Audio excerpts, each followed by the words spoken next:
Welcome back. Well, that was how it went down during the hangout, but now we're being joined by Naomi Lucas. Naomi, thanks for coming on the program. My pleasure. Of course, there's been so much drama about this issue, not even drama, I mean, because it's no longer dramatic. Now it has gone It's beyond. dangerous. Absolutely. So, but people now are beginning to think, what kind of jobs are we even talking about here? That foreigners are there, immigrants are in South Africa taking that those people attacking them are actually complaining about. I think it's basically everything that revolves around the informal economy, menial blue-collar jobs, and that's what this whole thing is about. Okay. Yeah. But then now people are now beginning to say the government should do this, the government should do that. Which government are we Yes, talking exactly. Now they're talking about the governments of people that are being attacked, and then the South African, mostly now the South African government. What do you think would be the response that they should be given at this point in time? Now, I'm very worried about the reaction of the South African government. And to be frank with you, I don't see anything that the South African government can do right about now to alleviate or to deal with the situation. Whatever they have to do has to be long-term. First, I think that South Africans are somewhat hung over on whatever happened during the time when they were really closed out. That's the apartheid period. I think that they're really hung over. And it's the isolation and hatred that has come from that we see manifesting from time to time. The first thing that they must do, the government and the people, is to understand that everyone else, we are not the enemy. There's actually a lack of opportunity among young black South Africans. And until they get to the point where they can be employed or are employable, this situation is going to persist. And that is where the South African government comes in. They need to equip their people. But before they do that, I think the first thing to do is they need to work on their minds. It's a paradigm, it's a mindset. It's basically their worldview and how they see things. And that's difficult to change. Okay, but people are also looking up to the African Union and even the United Nations. What do you think they should be doing at this point in time? If there's anything that the African Union can do, I think that we should have a pan-African approach to solving the unemployment problem. It's something I keep saying over and over and over again. We have this silo approach to dealing with problems. So Ghana has an unemployment problem and they try to fix it their way. South Africa has a problem, they try to do it their way. But guess what? When Ghanaians don't have opportunity within their own country, they move to South Africa. So you have to understand that immigration is going to be a perpetual issue. So let those countries sit down and say, we have a common problem. The enemy is common. There's a lack of opportunity amongst our young people and things are not going to change. How do we fix that problem? I think that's what the AU should do.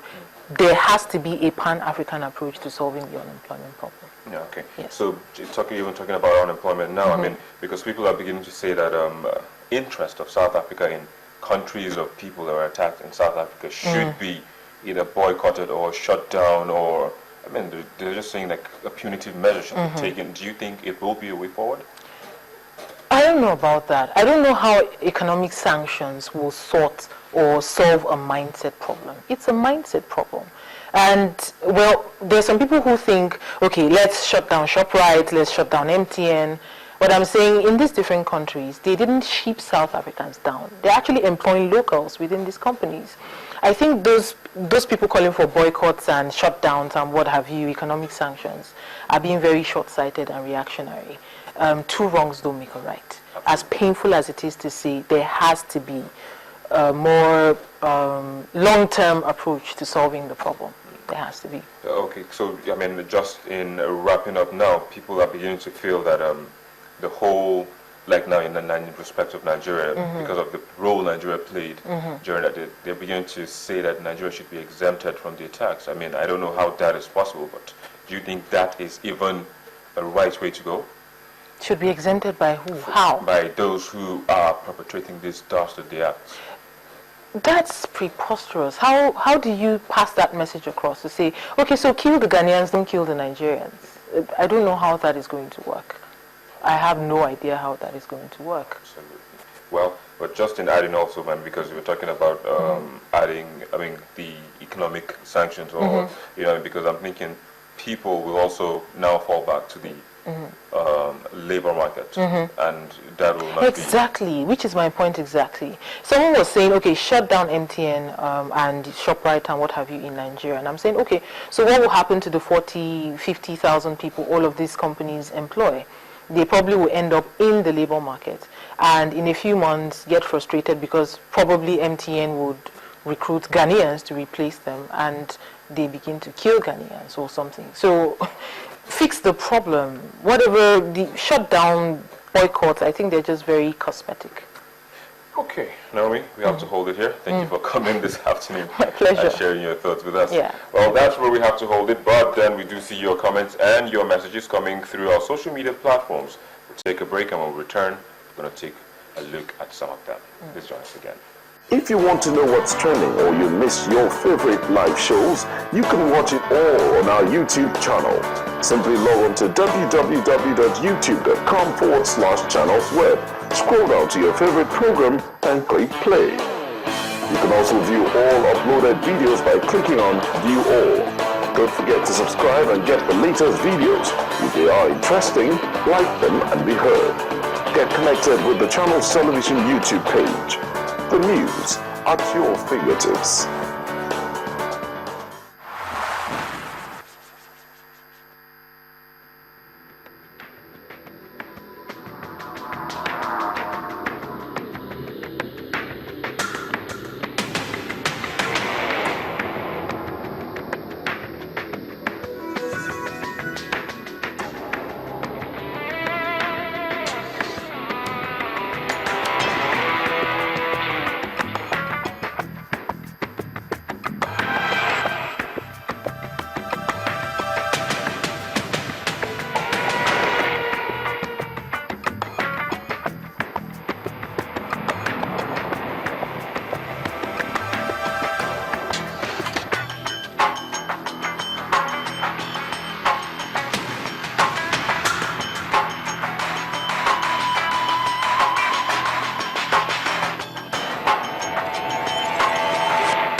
This week's top videos begins with the accusation by a former minister of Niger Delta, Godsdale Rubebe, that INEC chairman Professor Atairu Jega favored some persons during the conduct of the general election. Jega has nothing to say here. Let him go to his office and send a committee to Kaduna.